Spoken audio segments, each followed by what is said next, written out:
Okay, so one of the limitations of this type of webinar is it's not really interactive in the sense that I can't invite each of you to sort of chat with me, but we do on camera at least. But we do have the chat bar there. So as we go along, you may have some questions. Post them into the chat bar. I'll keep an eye out for them. There'll also be a little bit of time at the end to go over any questions you might have. This is going to be a real kind of basic summary for a lot of you. Many of our clients, many of you have been with us now, in some cases, the whole 10 years that we've been around. So you've been over this for the most part, but there might be a couple additional things in here that you'll find interesting. And like I said, feel free to provide your own particular question about something that's happening on your taxes or a hypothetical tax return, and I'll see what we can do to provide an answer, okay? So without further ado, let's jump in. Is the PowerPoint visible to everybody? Good. Okay. In that case, we'll start with slide 1, which is, I started with this slide numerous times over the years in many different types of presentations, and this is, for everybody out there, the key to never have to pay income tax ever again, right? People say, well, is there a legal way to not pay income tax? And absolutely there is. Section 110 of the, subsection 110.2 of the ITA says that if you donate every dollar that you ever make to a registered charity, you'll never have to pay tax on that income. And I start with that because it's a fun item, but also because it illustrates a very, very key point, which is that sometimes paying tax is about picking your poison. You can't get it down to zero. You might not even want to get it down to zero in some scenarios because, for instance, you might need to get some mortgage financing. So you need to show a certain amount of income on your tax return in order to get the mortgage financing. In other cases, and we're going to talk about what a refund means and some common deductions in a little bit here. But in other cases, you know, short of committing tax evasion and pulling out a eraser and actually changing legitimate numbers, getting down to a particular tax payable might be the best that is possible for you in a given year, okay?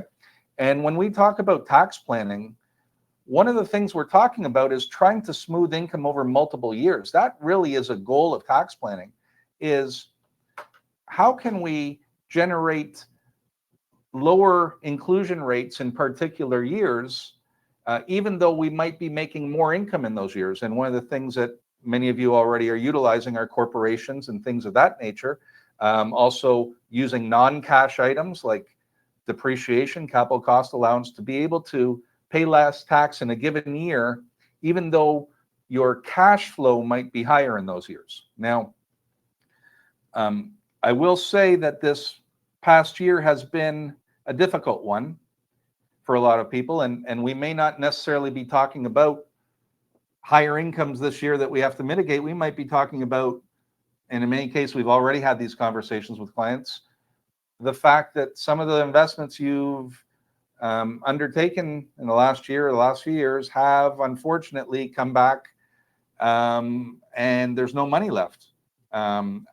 They have gone belly up. They've been shut down. There have been some cases, they're very high profile cases where a promoter has seemingly vanished with all the funds that people have put into his or her trust. So in those cases, and hopefully you've reached out to us about those, but in those cases, there is some relief to be had, okay, on the tax front. And we need to get some particular information from you to be able to make sure that we can get a deduction for you in the current year or perhaps carried forward, but we'll get more about that in a moment. But concurrent with a very difficult climate, investment-wise, business-wise, employment-wise, concurrent with this past year of dropping property values and rising interest rates, lo and behold, the CRA suddenly hired tens of thousands of new auditors and absolutely put a major compliance crunch on so many of you, so many of our clients, to a point that Giovanni and I were remarking today, we've never seen anything like it. I've been doing this now close to 3 decades. Alan's been doing it 3 decades. Same with Giovanni. We've never seen this level of scrutiny coming from CRA. And I thought it would be apropos to pull up this article here to introduce this. This was Tim Sesnick, who, as many of you know, is one of the people I hold in the highest esteem in the profession. He talked about this, what year was that? 2018. He talked about the culture changing at CRA. Now, I left CRA in 2014. I'd worked there for 14 years, as many of you know, but I could sense the culture changing at that point. And this article that Tim Sesnick pointed out in 2018, and we're seeing that absolutely today, where there is no discretion on the part of an auditor. There's complete rigidity. There's complete, really almost a lack of cooperation when we're trying to provide information, and the auditor is absolutely having no flexibility in what they're accepting, and forcing a lot of times our clients to have to take it to the objection level, or even worse, to tax court level. We had a client who had borrowed money from his line of credit to loan to his corporation so that his corporation could make income, generate income from investments and businesses. And the auditor disallowed the investment, or disallowed the personal interest carrying charge. This was just about 2 months ago. This finally got resolved, but I was hitting my head against the wall, and so was the client. And frankly, the client was beginning to think that maybe we didn't have the right tax side, or the tax rules on our side, even though I'd assured him, and I'd assured many of you over the years, that if you borrow money to invest in your corporation, it's deductible. Case law is long on that, okay? But in this case, the auditor disallowed it. We objected. The appeals officer disallowed it. The only recourse at that point was to go to tax court. Tax court can cost thousands and thousands of dollars. Well, in this case, I instruct the client, you've got no other choice. I know you're going to win, but go ahead and file the tax court appeal. Costs, I think, $125. Filed the appeal. 3 weeks later, he got a call from the Department of Justice. A lawyer at the Department of Justice said, this is ridiculous. I'm throwing this case out. It's so clear. And we've got a letter, or the client got a letter that he forwarded to us a little while later saying the case had been abandoned and the client was entitled to the deduction. All of which is to say that something that was so easily rectified when I was at CRA, and even a few years ago, now it's becoming so difficult to get a resolution, and in many cases it seems completely irrational. But there you go. Yeah, and Sharon and Ray make a great point. They do it because a lot of people don't have the maybe the energy, maybe the knowledge, maybe the resources to be able to pursue it, to object to it, to file an appeal, and so on and so forth. And a lot of times they're just getting that low-hanging fruit from people who are entitled to legitimate deductions and credits, but who otherwise aren't getting the support. So hopefully we're here for that reason, to make sure all of our clients are getting their deductions. As many of you know, we have no bones about going right up to the line, so long as we're not, as long as we have the Tax Act on our side, we want to make sure you get all your deductions. Now, so that's Tim Sesnick, and that's what we're seeing at CRA. And to give you an idea of this past year, some of the key points that CRA really reviewed, these were the top 10 items that we saw in our firm this past year. And these are difficult.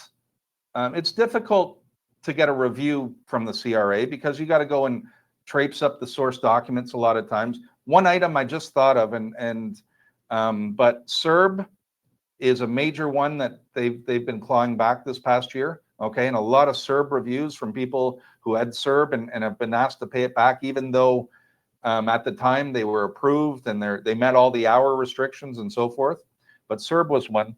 But the review level is onerous enough. The review is, you get a letter from CRA and they say, we notice that you have a rental property, one of the items on the list here.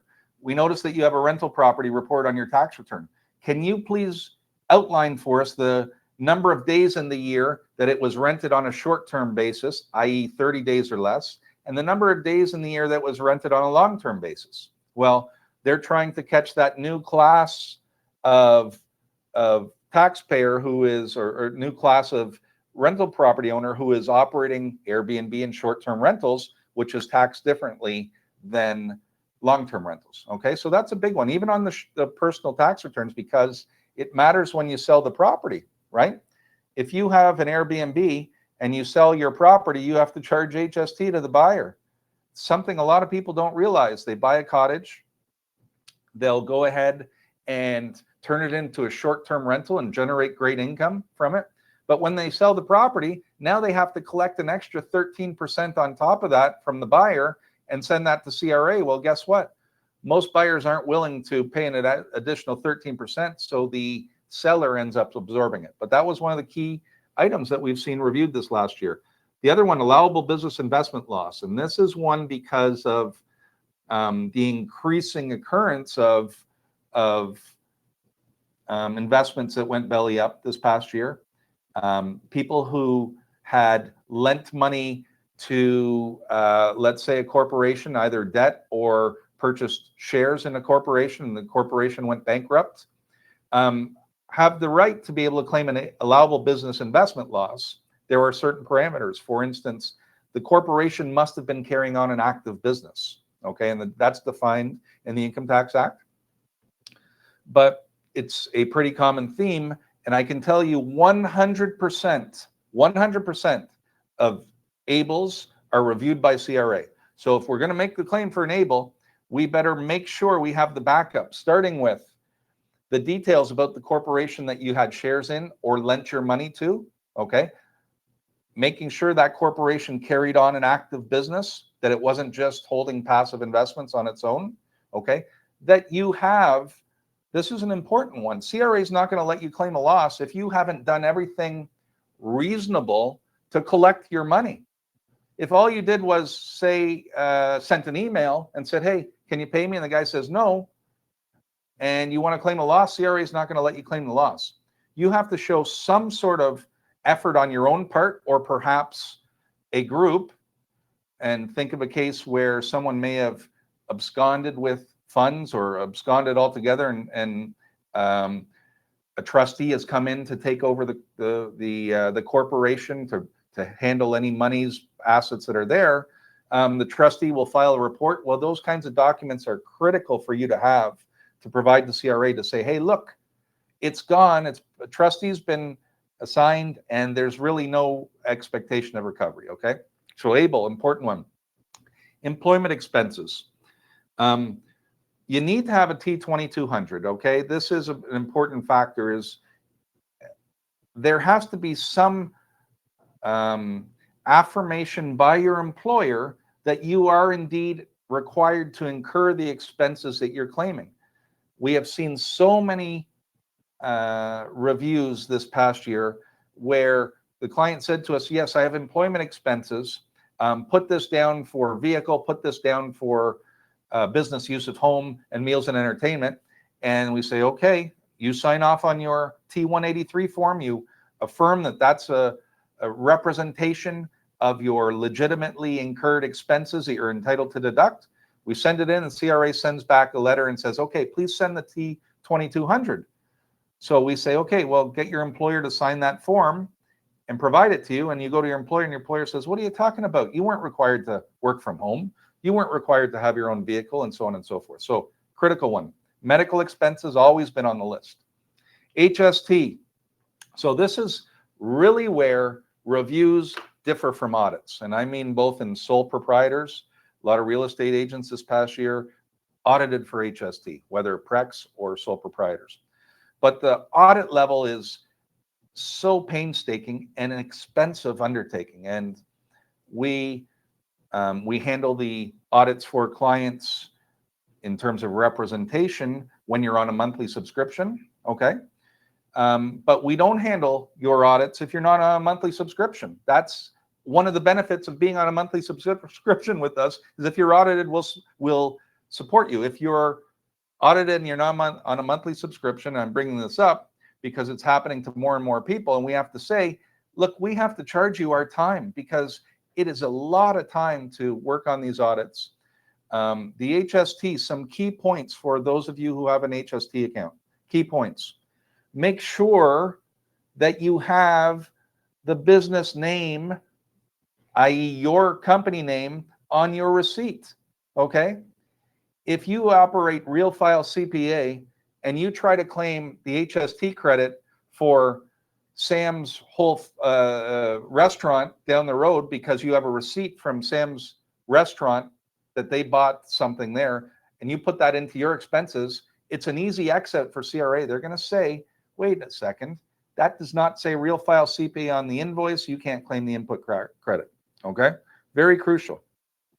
And that comes into play for builders, for those of you who are doing substantial renovations on properties. It comes into play because you may be hiring contractors and you may have 4 or 5 different properties on the go, or 3 or 4 different companies on the go.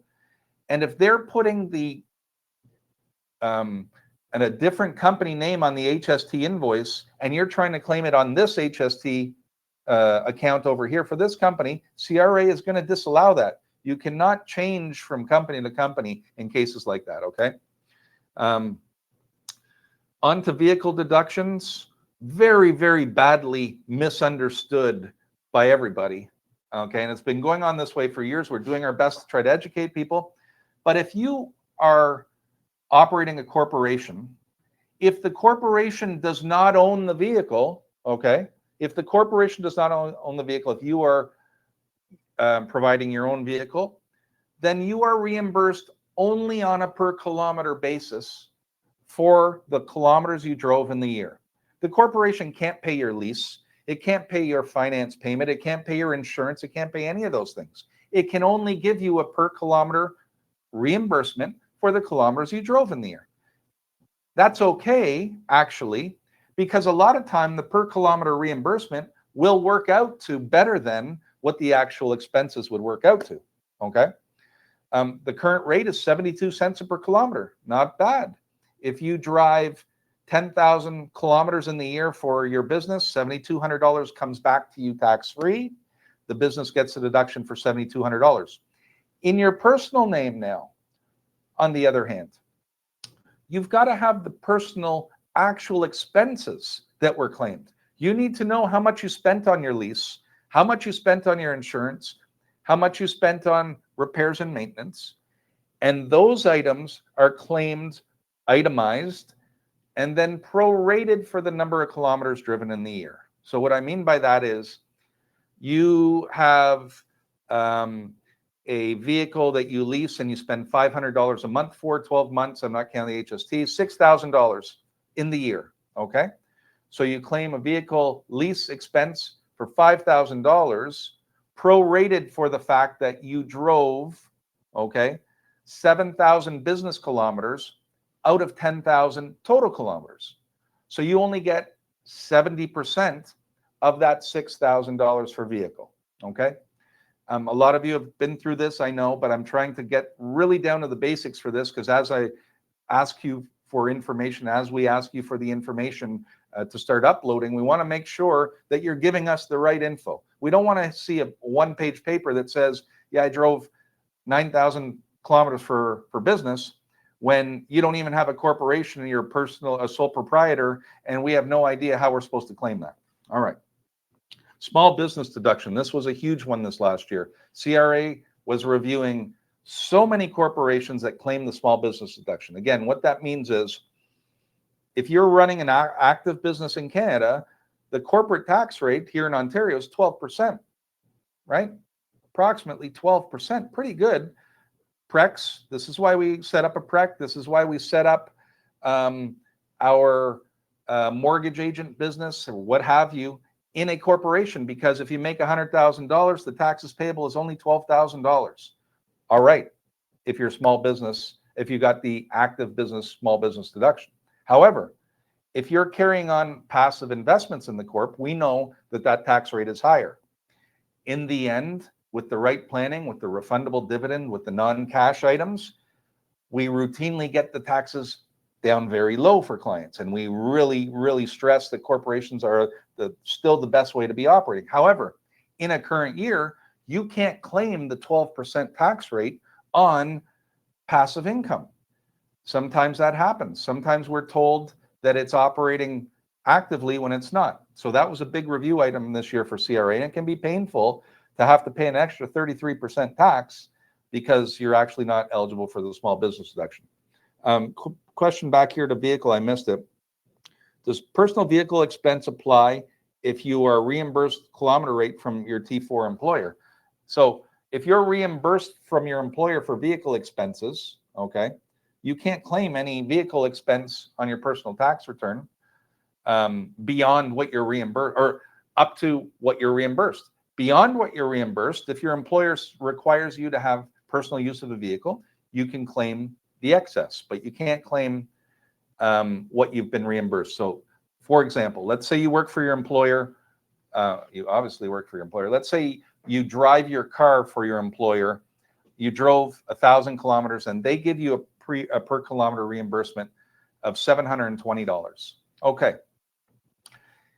If they also sign a 2200 and say you're required to drive your own vehicle for company business, they will put on there the amount of reimbursement. You can then, on your personal tax return, under employment expenses, put your actual vehicle expenses incurred, okay, and claim a deduction for them, but then you have to offset that against the $720 you already received for your employer. So it may work out that you'll still get something, it may not.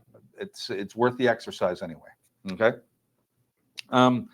Related corporations, this is a big one. CRA wants to know, and we're in the age of everybody wanting to know everything from a compliance standpoint, from a terrorist financing, from an anti-money laundering standpoint, but they want to know all the related corporations for particular corporations. Been a lot of review letters been going out on that front.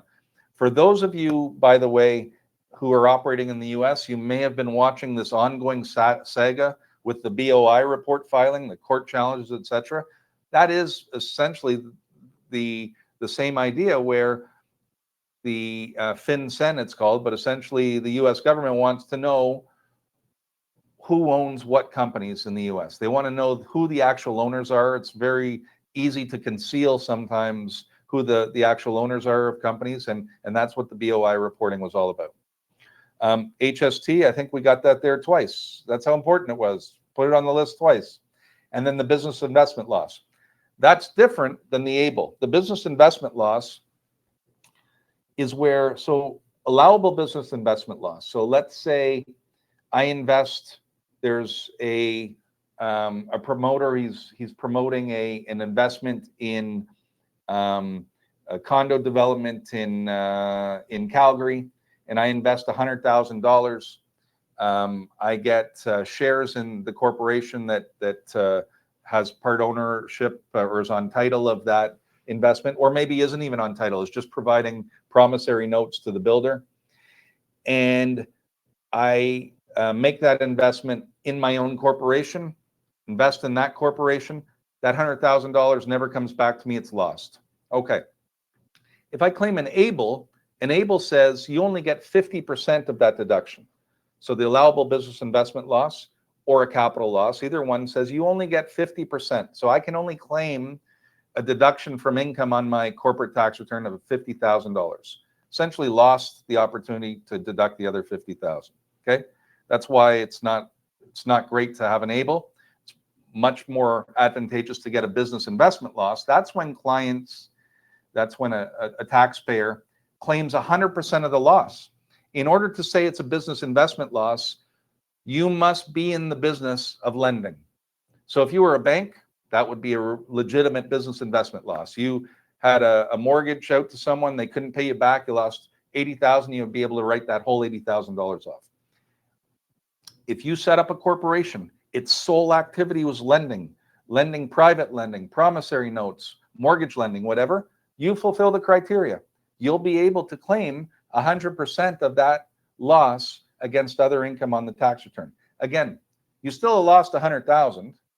You're not getting it back, but at least you'll get a tax deduction when you end up making 100,000 in the future. Okay, it's something, it's helpful. It's better than only getting the 50% deduction, right?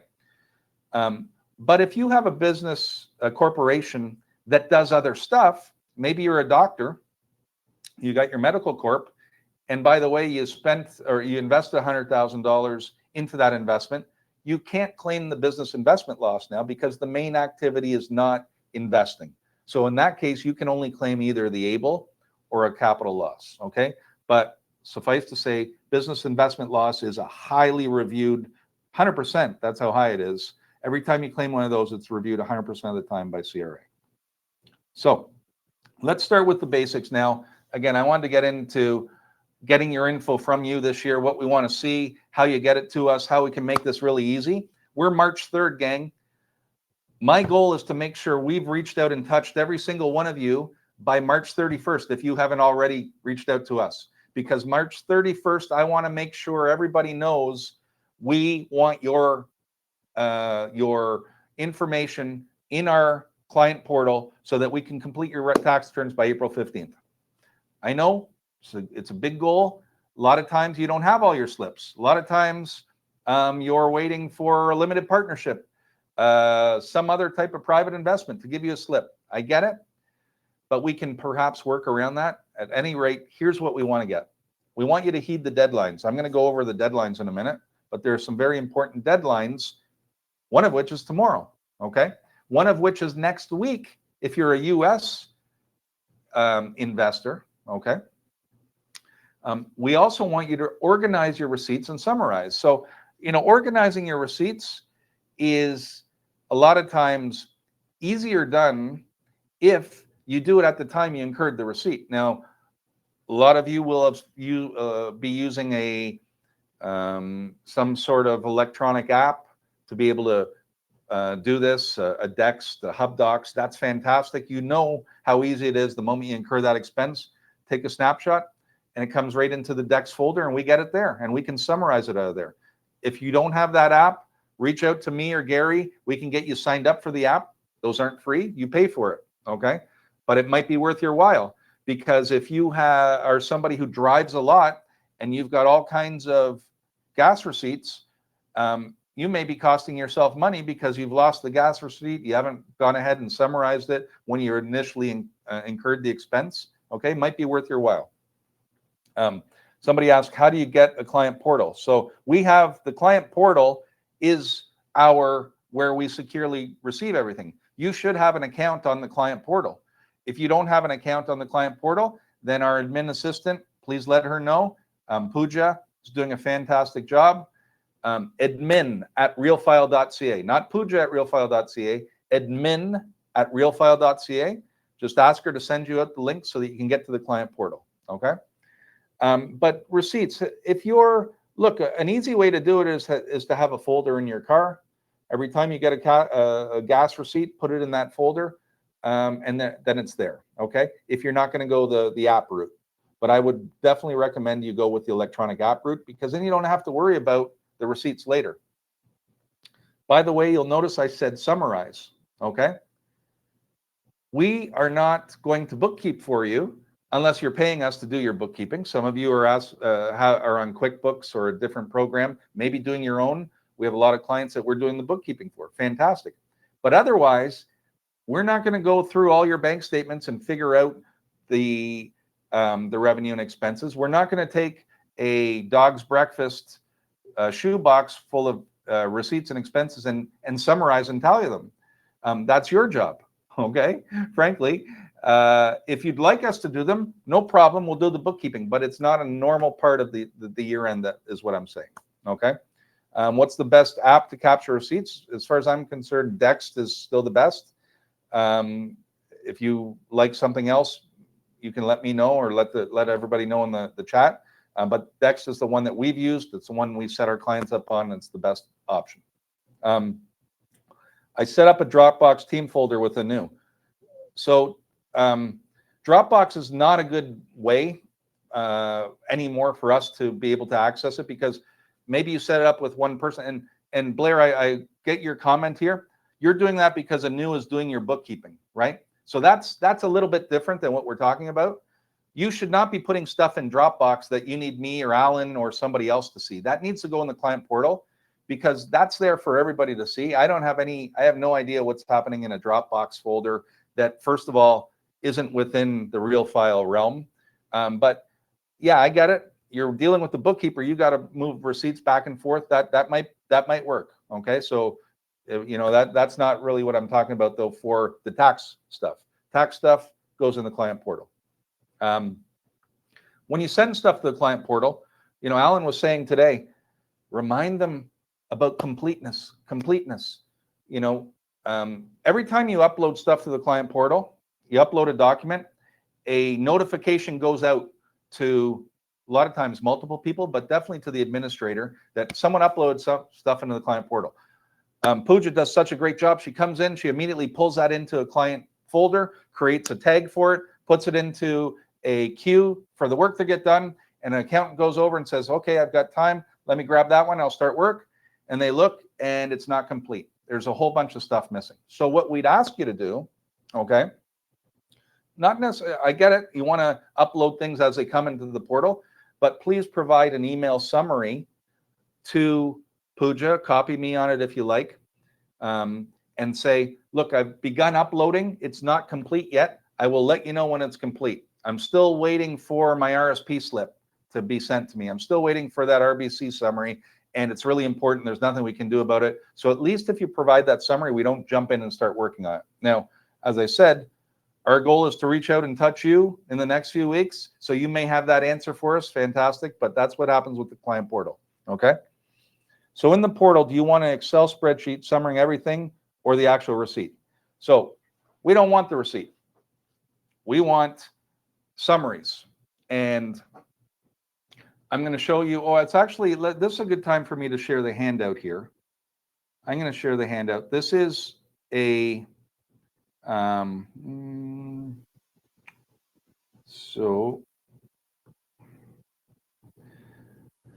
you can use this as a template if you wish. Now, this is a cost basis template. So if you're a sole proprietor, if you're operating a rental property in your personal name, you can use this template, okay?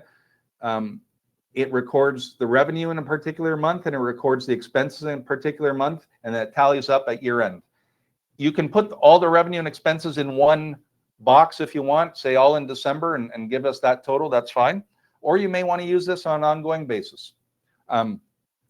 This is not recommended for corporations necessarily who have multiple things going on, because remember, this is cost basis, right? This is the income was deposited into your bank account today. That's reported as income in this month, okay? Whereas in corporations, not only is it an accrual basis, you also have a double entry system. The expense was paid, okay? If you look at that template, you'll see an expense for $40 maybe have been paid for office supplies, but it doesn't tell you where it was paid from. Whereas in corporate accounting, that's why a real QuickBooks or Xero or Waze or whoever you're using, Wave, is so invaluable, because the double entry tells us where the money came from, i.e. a shareholder may have paid it. Critical to know about where the money came from, because if you put money into your own corp, you want to make sure you can pull that back out tax-free in the future, okay? So, but this is really a good template for those who have rental properties in their personal name. Put it all in there. We don't want the receipts, all right? Now,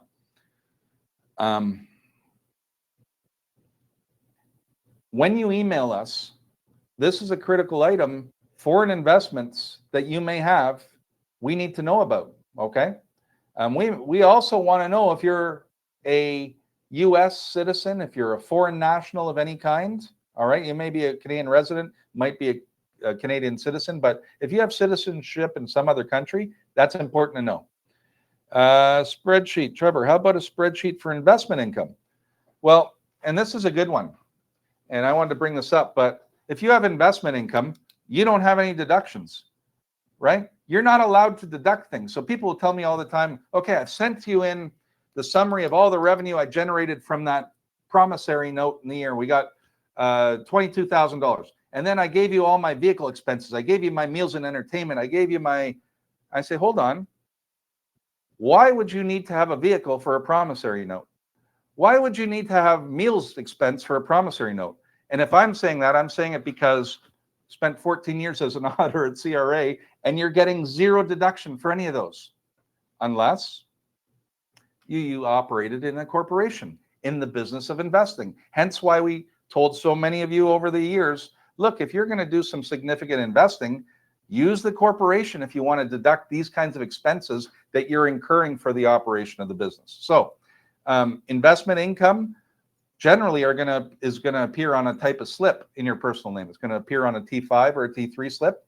Those are the things we're going to want. Okay, we're going to want you to upload those things to the portal. If it's a other type of investment, maybe you've got a loan out to someone and it's a private loan and they haven't issued a T5 slip to you, well, then it's a good idea for you to put that in the notes. Did everyone, by the way, get our checklist, our filing checklist? It was sent out last week along with the newsletter. And I'm waiting for a response. I realize not everybody's going to be answered, but so let me put it this way, a different way. If you did not get the checklist last week that was sent out, okay, please let us know, because one, that means you're not on the mailing list. Let's get you on the mailing list, because there are all kinds of other things that we're sending out from time to time, some important to some people, some important to others, but let's get you on that list. But on that checklist, one of the items will be investment income in the year. Please enter how much you earned, okay, and that's a good place to put it. So Trevor, I'm not going to send it again. What I'm going to do is make sure you get put on the mailing list. Okay. I'm making a note of that one. And that way, and Sharon and Ray didn't get it. So I'm going to make sure you're on the mailing list. So this is good information, folks. Thank you. The mailing list is a great place to be. All right. Okay. So let's keep moving along here. Mortgage statements for properties, lawyer statements for purchase sales. These are important. We need to know balances of mortgages. We need to know interest charges in the year. Sometimes you're such a great bookkeeper and you're maintaining your own QuickBooks account or what have you, and you've already broken out the interest for us and you send us that summary sheet there and it's all good to go. What we tell people is we're not here to audit you. We're not going to say, well, we don't believe that number, show us the receipt. No, that is not our job. Our job is to take what you provide to us, add additional items that we think you're entitled to that you haven't put on that sheet, such as non-cash capital cost allowance, such as accruals for a management fee or what have you, whatever it might be. But then to present that in a tax return to make sure the CRA can determine the taxes payable, okay? But otherwise, if you are sending in a summary, that's one thing that we do want from you is a mortgage statement, and if it's a corporation, a bank statement, a closing bank statement, okay? Okay, thank you, Binbo. Good. Tracking sheets as required. So one of the things that we sent out with the checklist last week was a property tracking sheet, or we asked people to fill out property tracking sheet. That's for generally newer clients who we need to know what properties you own. So if you're first year filing with us, we'd ask you to prepare that sheet so we see you list the properties you own, the date you bought it, the original purchase price, and so on. Okay, so that tracking sheet, if you've been with us for even a year and nothing has changed in the properties you own, you don't have to update that tracking sheet. Okay. 2200 for employment expenses, and then 2202 for education expenses. Okay. If one of the common ones we got all the time is I took this course in the year. I paid $28,000 US. I took a course for how to trade options, and I want to deduct that as an education expense in the year. Well, that's not a tax deductible expense, unfortunately, in the year. It could be something that you capitalize and claim over time, but that's not an education expense as defined by the CRA. An education expense has to be an expense paid to a recognized Canadian institution or US institution, I shouldn't say, but a recognized institution. And that would include colleges and universities and some training schools, okay? Some professional programs. It most certainly does not include somebody who's providing private training or a real estate investment group and so on and so forth, okay?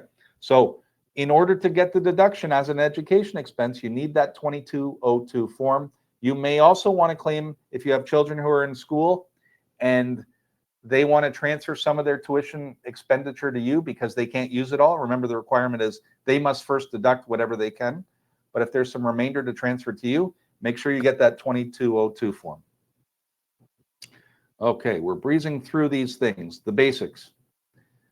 We haven't lost anybody yet, I trust. What about legit Australian university? Right, yeah, absolutely. So foreign universities are deductible education expenses by all means.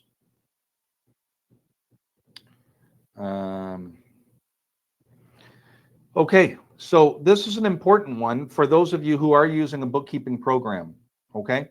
Year end comes, December 31st, you continue your reconciliations up until this last week because some of your checks, canceled checks were just flown in, some of your credit card bills from the period weren't reconciled, but you finished it and you said, okay, it's good, Real File, go ahead and complete my taxes now. I've got it all up to date.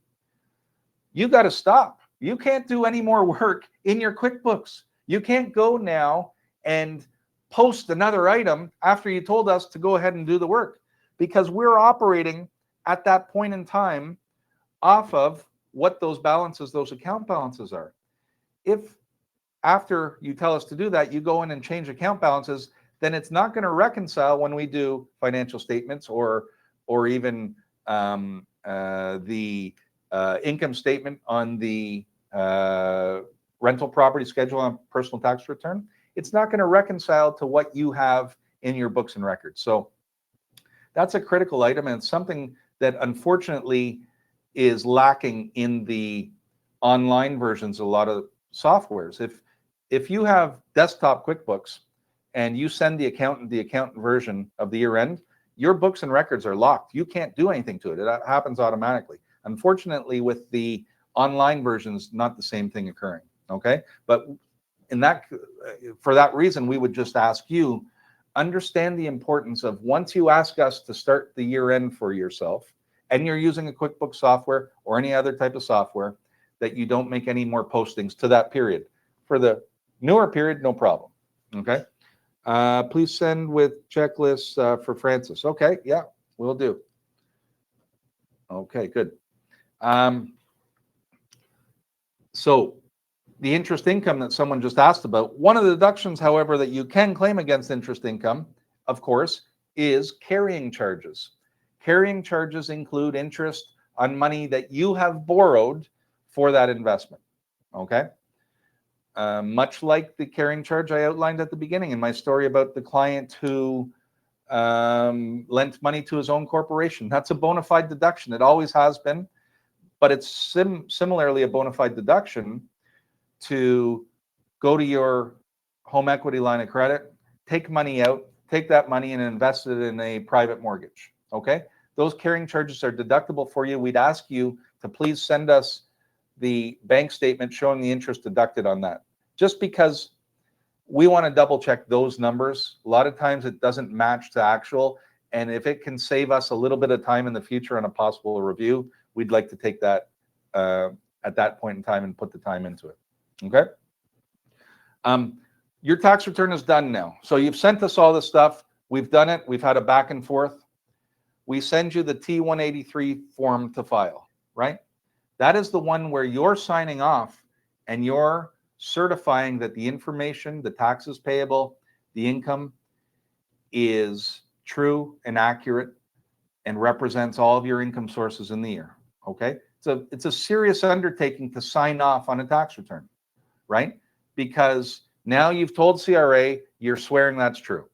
Now, we need that T183 form from you to file. We can't go ahead and file without that form In some cases, we get your verbal authorization to file. We've had a good relationship over the years. We know, hey, you're just away from your desk, or you're going to be away for a few days. You've looked it over. Everything's good. You're instructing us to file. We'll file for you. Okay. But we need you to, at some point, sign that form so that we have it. Every year, CRA will send us a list of 60 random names, and it will say, please forward us those T183 forms, because they want to know that we did our due diligence to make sure that we got the authorization from you. Okay, so that T183 form comes to us. We file. You then get a notification from us that says, your return's been filed, confirmed received by CRA, go ahead and make your payment, so on and so forth. If you don't get that confirmation, have a follow-up email, okay? Send a follow-up email. We may have forgotten to send that, but at any rate, if we did file and forgot to send the email, at least we can tell you, oh, shoot, yeah, it was filed yesterday, forgot to tell you, no problem. We have so many on the go. We very, very rarely forget to file a return, and almost 100% of the time, it's because somebody's in a credit position, okay? In other words, they don't owe tax, and it wasn't at the top of the queue.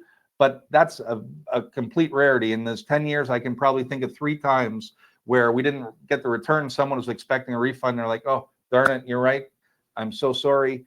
Otherwise, we're on top of it. But please do send us an email anyway after, if you don't hear back from us after sending the T183. I'll get to this question in a moment. Vehicle expenses and business use of home. We want that summary, right? Talked about per kilometer or actual. Does Keyspire, a Canadian-based real estate education? No. Keyspire is one of the ones that's not deductible as an education expense, okay? In fact, I think it was Keyspire, but one of the, no,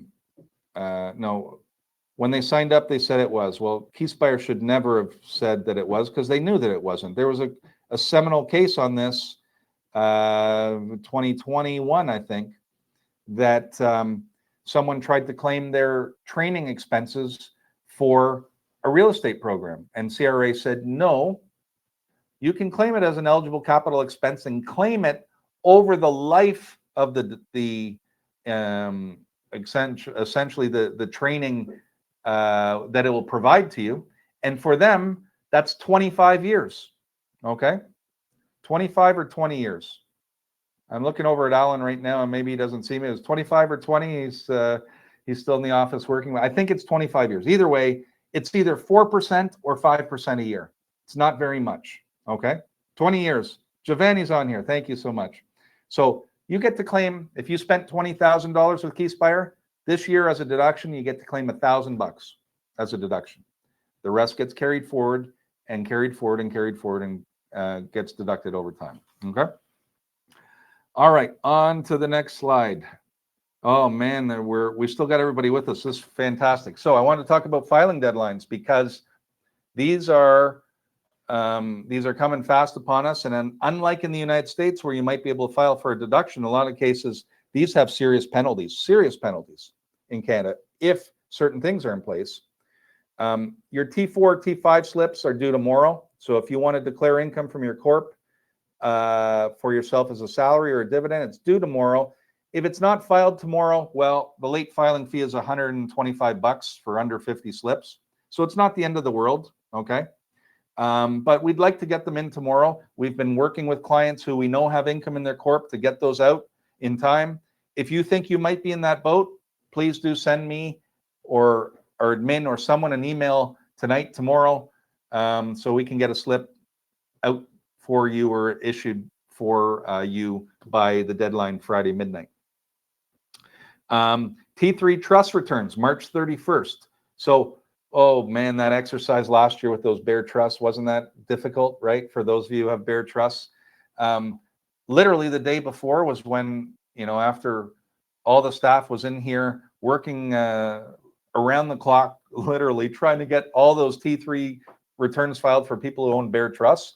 And as many of you know, we are really the leaders in Bear Trusts of every accounting firm out there. We've set up so many Bear Trusts over the years as part of our planning strategies. So we had so many to file the night before. CRA says, you know what, forget about it. You don't got to file. Well, thank goodness they haven't brought it back this year. If you have a bare trust, you don't have to file this year. Okay.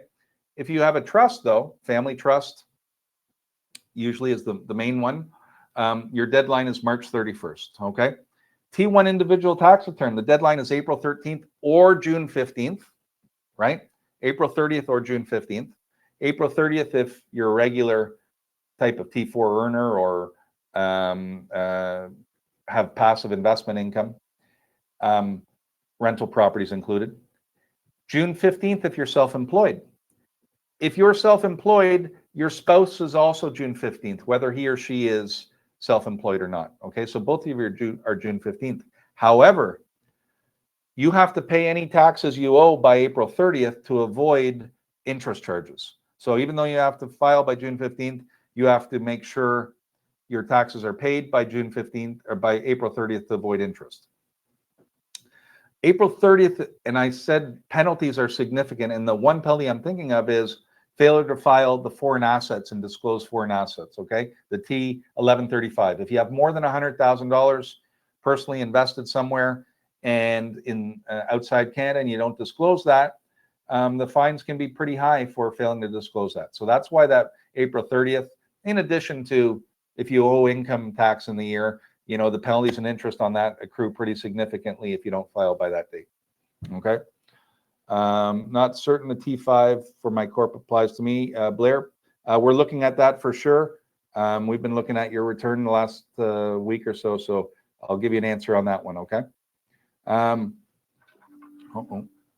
power outage here. So,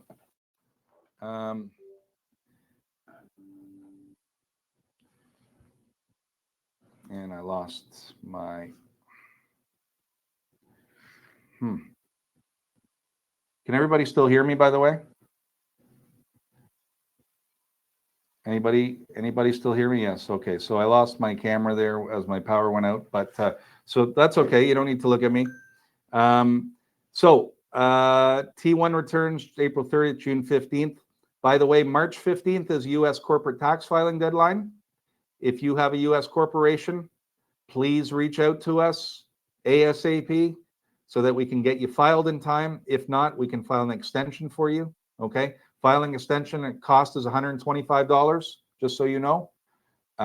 So we'd like to get it filed if we can, so you don't have to incur that $125 US, but that's something to think about. Your HST, if you have an HST return due, if you're an annual filer, March 31st. Corporations, 6 months after year end is the filing deadline, but if you owned a passive business, your taxes are due 2 months after year end. If it's an active business, 3 months after year end. In other words, just like the personal case, you've got to file your tax on that date. Okay. You can file your tax 6 months later, but you got to pay on those dates, 2 months or 3 months, depending on the situation. See if the camera gets back. Oh, I'm back. Okay. Payment difference. Yeah, we talked about that. So understanding installments, everybody. This is a big one because personally, if you owed more than $3,000 last year at year end, the CRA requires you to pay your tax this year in installments. Okay, they would have sent you an installment notice. Sometimes a big event would have occurred in the prior year. You sold the property, you got a big gain, and the taxes payable wouldn't occur in the next year. Well, if that's the case, then you may want to just disregard that installment notice, not make those installments, and wait till year end, file your taxes, pay what you would have normal, pay nothing additional. Okay. But if you don't pay the installments throughout the year, you get to year end and you owe taxes again, you're going to be charged interest all the way back to the quarters when those installments were due. CRA isn't going to affect collection action, but they are going to charge you interest. Okay. So something to keep in mind.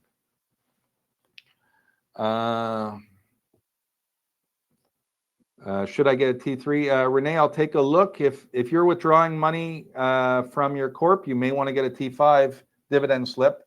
So that is the outreach to all of you who have withdrawn money from your corporations in the year. That is this.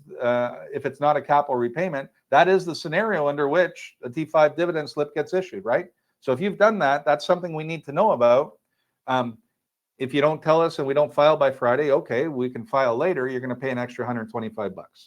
All right. So that's how installments work, right? That personal. Corporate installments work a little bit differently. Corporate installments, they don't send you a notice.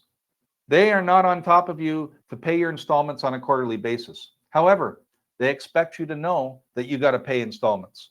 They expect you to pay them whether they tell you to or not. And at year end, you'll get a installment interest charge if you indeed didn't make those installments throughout the year. Okay. So that's installments. Tax refund. And I wanted to bring this up quickly because so many people have no understanding of what a tax refund actually is. A tax refund is your money. It's your money. It's money you gave to the government throughout the year already in taxes. And at the end of the year, when the calculations are done, you realize you gave them too much and you get a refund of some of the taxes you paid. We will have occasionally a newer client who comes along who paid no taxes throughout the year. Maybe they're a sole proprietor and they keep saying, okay, I've got a lot of deductions. I want to get a refund this year. Well, you can't get a refund if the government didn't take any taxes from you throughout the year. That's why T4 employees are usually the ones who get a tax refund, right? Because a T4 employee has their taxes deducted at source all throughout the year. Similarly, maybe you made installment payments throughout the year, and at year end, the calculation shows you're not, you paid overpaid installments. Okay, you'll get a refund. But you can't generate a refund if you didn't pay any taxes during the year. Very critical misunderstanding from people. And when somebody says, oh man, I filed with that other person last year, they got me a higher refund. How come you guys don't know what you're doing? You got me a lower refund. The refund has nothing, the amount of the refund has to do with the credits you're entitled to. It has nothing to do with any fancy maneuvers. It also has to do with how much taxes were actually withheld. Maybe last year you had a massive amount of tax withheld, little lower amount this year, and you got everything back, right? So the refund is very, very badly misunderstood by a lot of people. It shouldn't be a great, I know it's nice to get a refund. I get it. At year end, maybe you contributed to an RSP, you lowered your income, now you got some of it back. Okay, you got some of the tax you paid back, but it's important to understand that was your money you got back. They'd already held it back from you. That's why we always say the T4 employee is the worst kind of way to make money in this country, because the CRA gets their money right at source, right when you earn it. That every second brown a week, the brown envelope comes to you. Guess what? Some of the money had already been taken out and given to the CRA, right? They've already got it. So that was just a point I wanted to make about the tax refund. So I wanted to talk about making planning for 2025 now, okay? What we're looking at the year that was. A quick note here, last couple of slides on 2025. Making a plan now more than ever, we got to be talking about mitigating risk, folks, right? There was this heyday of investing in real estate in my lifetime that occurred circa 2014 to 2022. And man, it was just money flowing everywhere, and private investments were, private lending was paying you 17%, and you couldn't get your returns fast enough before the next one came up. And the risk was so high that unfortunately, as these interest rates went through the roof, there was no way that these investments could return the capital, let alone the interest that they were promising. All right. So when we're talking about a successful plan right now, it's not just about lowering your taxes, but it's about making intelligent investments that have the risk mitigated in some way, right? So Trevor's asking, can you claim losses on pre-construction loss? Yeah, those are capital losses. Okay, you can claim it against other capital gains in the future, definitely. Again, it's not great. You didn't get your money back, but you can claim half of what you lost against other capital gains in the future. And then the successful plan also has to keep in mind, okay, it's lowering my taxes, it's mitigating risk, but it's also keeping the wealth for me and my family And that takes a particular kind of structure, okay? Because it may be this year you lowered your taxes, but it's a ticking time bomb for you because you've got this massive RSP that you've built up. That's how you lowered your taxes. And in the future, you pass away, your children cash out that RSP, 50% goes straight to the government. So you don't have the right structure in that case to conserve wealth long term. So last couple of slides here. If I'm evaluating a plan for 2025, I'm first of all going to investigate the income potential of an investment, not its appreciation, because man, I'm not seeing appreciation in any real estate market out there right now at all. Okay. I'm also going to look at the investments I do have and think about getting rid of the ones that aren't producing income. I think Warren Buffett's rule for equities was let the winners ride and cut the losers off. Pretty good idea, right? I can't remember the number of times that I've cut the winners off and let the losers ride on the stock market, and you end up holding the short stick at the end of it. So same holds true for real estate, where the appreciation this year, next year, it's not looking great. So maybe you want to reposition that into income producing investments. Start a business or focus on your business, but in some way, let's say you're a T4 income earner, and you pay all these taxes. You decide to start selling on Amazon. Well, lo and behold, the first year you have a little bit of sales, but you have all kinds of expenses. Business use of your home, inventory costs, supplies, laptop, and you're actually lost money on your investment. Well, guess what? The government will essentially fund that investment for you by giving you a tax refund. So if ever you thought of starting a business, maybe this is the year to do it. Why not take a chance at it? Why not take it under, and indeed many of you have started that with your real estate. Fantastic. You've already started going on that side of it. Focus on that side then. Fine tune it. Find the better investments. Cut off the losers, get the winners. Okay? That leads me to the next point when we're talking about conserving for your family. The family trust now is our focus for all of our clients. The family trust is the vehicle that's going to conserve for you and your family, as well as lower taxes. It used to be the layered corporate structure. We're still a big proponent of opening at least one corp, but not necessarily a parent company above it anymore. Now the family trust takes that place.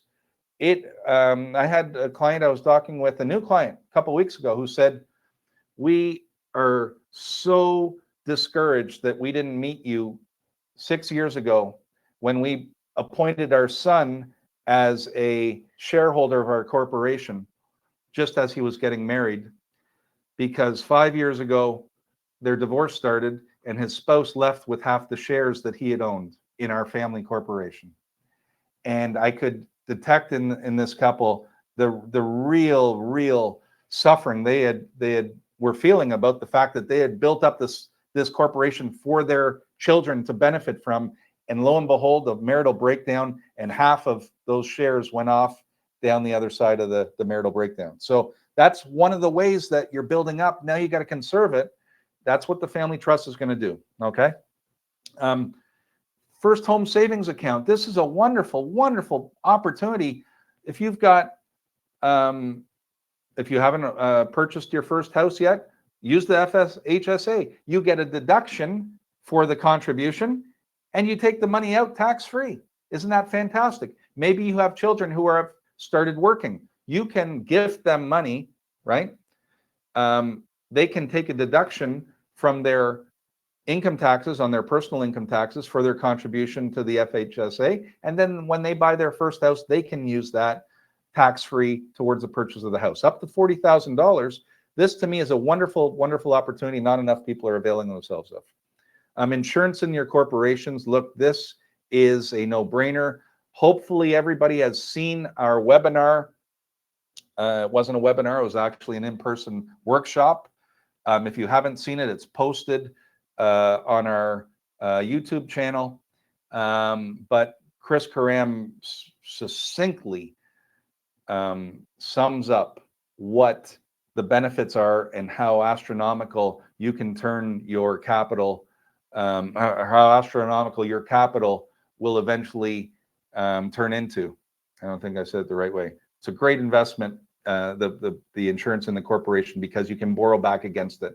Okay, and you also have the policy there that gets paid out tax-free in the future. So insurance in your corp, a big one. And then lastly, as I said above, focus on risk. What's the risk in this investment? If you are lending on promissory notes, we've been, saying for a few years, there's risk, there's risk, there's risk. That return better be a really good one, because there's so much risk. For me, I look at things like REITs. I look at equities. I'm looking at rental properties. One of the challenges for me in the U.S. is working with that U.S. dollar right now. But there are still pockets where, well, even with the exchange, it's still a great opportunity to purchase in the U.S. Some Section 8 housing. A lot of you are involved in Mississippi, for instance. Great investments there. But REIT's another one. There's a asset that's held by the REIT that has to be audited every year, okay? That has a bank covenant on it. Those of you who deal with finance for a living understand what a bank covenant means. It means the bank's looking at financial statements and is either lending or pulling the lending unless the investment meets that. So REITs have to have those covenants in place. That's why it doesn't mean you can't lose your money, but it means there is some degree of risk mitigation going on, okay? Similarly, if you're lending privately, get on title first. Second, not so much, but first, there are a lot of great first mortgage investments out there. But it really pains us so much to see clients come back to us, and you've worked so hard. You've done all the right things. You've joined the right investment clubs. You've seemingly done your research on these promoters, many of whom had great credibility behind them, or seemingly credibility behind them. And it came, you ended up holding the bag as they got away. And it just breaks our heart. So going forward here, really look at the risk involved and talk it over with us, okay? Trevor wants to know where we can find more about Section 8 housing. Well, you can Google it. So Section 8 housing is U.S. government guaranteed rent paid every month to you. So you can certainly Google it. But if you want to know some of the promoters that do it, that we are seeing, there's one of our clients, fantastic real estate agent. Allison Swopes is her name. She runs a real estate agency in Arizona called Allison Swopes Real Estate, also in Vancouver. But we'd be happy to make the introduction. Again, you're buying properties that have Section 8 housing and vouchers in place, so you're getting your guaranteed rent. Okay. Would you consider raw land that is bought to be rezoned, subdivided as an investment with income potential? So no, that's an investment on account of capital, not an investment on account of income, right? So very simple distinction. Is it on account of capital? The possibility to generate income in the future does not make it necessarily an income producer. It must be producing income today in CRA's view, or else it's capital. Can I access the portal from the RealFile webpage? No, the portal has maybe in the top right-hand corner. Good question. Some of you may be experiencing, and I'll close it up here. I know we're over 9 o'clock, and it's still a Wednesday night, but some of you, look, we've been having some more deals with our website. You may have gone on recently and seen a link saying it's broken, it's not up. If you go through www, for some reason, it seems to not get through. If you just type realfilecpa.com, it seems to go through. But I think in the top right-hand corner, Blair, I think there's a link now on there. I'll follow up later. I don't want to do something here to get off the screen, but I'll follow up later. If not, we'll make sure we get you the link. Again, if you don't have the link to the portal, please email Pooja, admin@realfile.ca, and she'll get you a link, okay? Don't stop on our account. Oh, thanks, Sharon, Ray. No, I think that's the end, really, though. I always worry that I'm boring everybody to death. So maybe I went a little bit too fast for you. If that's the case, Feel free to ask a question now. But, the idea is getting the info to us as soon as possible, reaching out, having conversations about areas that may be unusual, and having conversations about next year and plans that you're making and structuring yourself for success going forward. Okay. That's really all I have. Anything else from any of you? So thank you so much. We will post this to our YouTube channel if you are a real glutton for punishment and want to watch it again. But otherwise, thanks everybody. We really appreciate you. We look forward to being of service to you this year over the next couple of months. Have a great evening. Bye now.